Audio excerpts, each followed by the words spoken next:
Are you tired of running pre-made games? Have your players read all the books and know how the story goes? You have a spark of creativity in your soul and you want to explore it. Well, this is Dice and Design. I'm Nathan Vale, and on this channel we discuss running better games because great stories aren't random chaos, they're designed. Let's get into it. So whenever you're writing a new campaign, you have two ways to start. You can start outside in or inside out.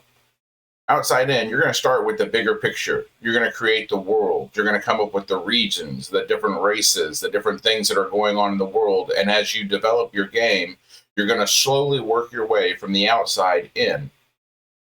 Conversely, the other option is inside out. You're going to start small. You're going to start with maybe one town, one city, one setting.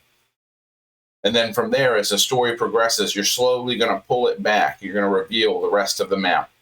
Some settings lend themselves to one approach more than the other. And you think of games like Vampire the Masquerade or Shadowrun or some of these other games, they start very localized. You're going to start with the main story. You're going to put the characters in that story, and you're going to see what happens. Other games like Dungeons and Dragons allow for a very outside-in approach. You can start with a massive world and kind of drill down to what you want. Once you have your setting designed, once you have the region that you're going to have your players in, you have a baseline for it, you need to consider your story structure, right? Story structure is very simple. Beginning, middle, end. Normally considered like hook, conflict, resolution. There's going to be something that draws your players into the game. Could be the old D&D trope of they start off in a tavern and they get a job. They're going to go out and rescue the villagers from the goblins or whatever have it. But the hook is what draws the players in. Once you have them in, you need some conflict. You need some sort of tension, something that they're working towards and some force opposing them, some resistance to what they're trying to do. And then you're going to resolve that tension. They're either going to succeed, they're going to fail, they're going to change the story narrative in a new direction. And you're just going to loop through that for your story structure. And you can plan this out. I wouldn't plan out too far ahead because you want to be able to take into account the actions that the players have. You don't want them on rails. This isn't a roller coaster where they can enjoy the ride, but they can't really get off or do anything. You want them to be able to direct and narrate a story with you.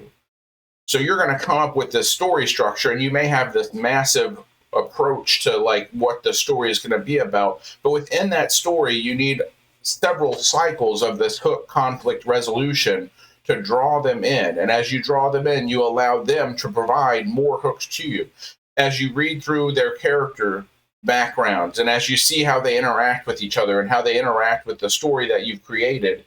It allows you to draw more story out of that. And then from there, you're going to grow. You're going to take what the players have done, what they liked, didn't like, and you're going to go back to the story structure again, and you're going to look at it. So if you want to design a game, you may take it and you may say, hey, I'm going to design this Shadowrun game. They're going to be in this one particular setting. They're going to be in this one particular city, and the major conflict is going to be they're competing against some major corporation, and Mr. Johnson has come to them and tasked them with retrieving information. That's the hook. They're there and getting drawn into the story because their characters desire either the money that comes with it or the status that comes with it, and they have some sort of intention. And the conflict is going to be not just, don't be so one-sided as just the conflict between them and the mega corporation they're trying to get something from, but the conflict could also arise from rivalries, characters and their backstory. Does Mr. Johnson betray them?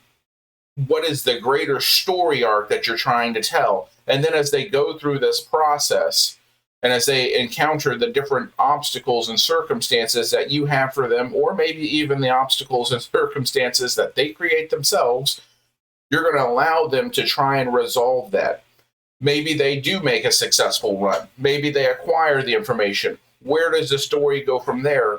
Or maybe they bungle it. Maybe they get some bad rolls. Maybe they just made poor choices. Maybe they're not coming at it from the right angle, and that changes the way the story goes. And you're just going to keep this cycle going providing the stories and the narrative and the settings that help propel this game forward in a way that's enjoyable for everybody. And you're going to loop through that hook, conflict resolution, multiple times. This is going to allow you to flesh out. The world can grow from there, or they can pull back and see the larger storyline that you have built. As they go through this, they're going to develop their characters, and you're going to see them grow, and they're going to develop their own connections with the settings around them. Do they have NPCs that they get along well with? Do they have NPCs they favor? Do they have NPCs that they hate? How does their relationship to the different factors in the game go? How does their relationship to each other grow? And all of these are going to provide the fuel, the wood for the fire of your story. And the goal is to make it so that with each of these hook conflict resolution, the payoff is enough to get them drawn into the next one. Maybe you have some smaller hooks within it. Maybe you're trying to do a payoff to a storyline that is within their backstory. Were they cast out from their family? Are they trying to provide for their family? Are they looking for a lost friend or family member? Do they just really hate the bad guys that they're going after? The story options here are very wide, but you start with you deciding what kind of stories your table wants to tell, designing the world that allows those stories to be told, either from outside in, if you're going for an epic grand scale, or maybe inside out, as you want them to reveal the world to all of you together. And then you're going to take what they do and you're going to allow that to grow. So my question for you is this: have you made your own campaign before? Or are you looking to make your first? Go ahead and tell me in the comments.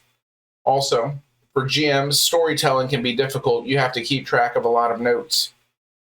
I can't remember the number of times where I've misplaced a table. I did this one whole session where I mapped out this dungeon complex, and I had loot tables and monster encounters and all this stuff there, and then I lost the notebook that was in, and I had to make everything up from scratch, and it was very difficult, very rushed job. I felt it would have been better if I had had all the stuff there.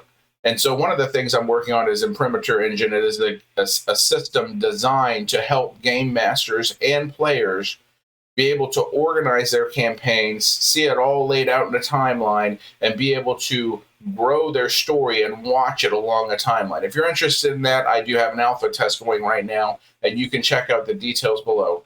Thank you, and have a great day.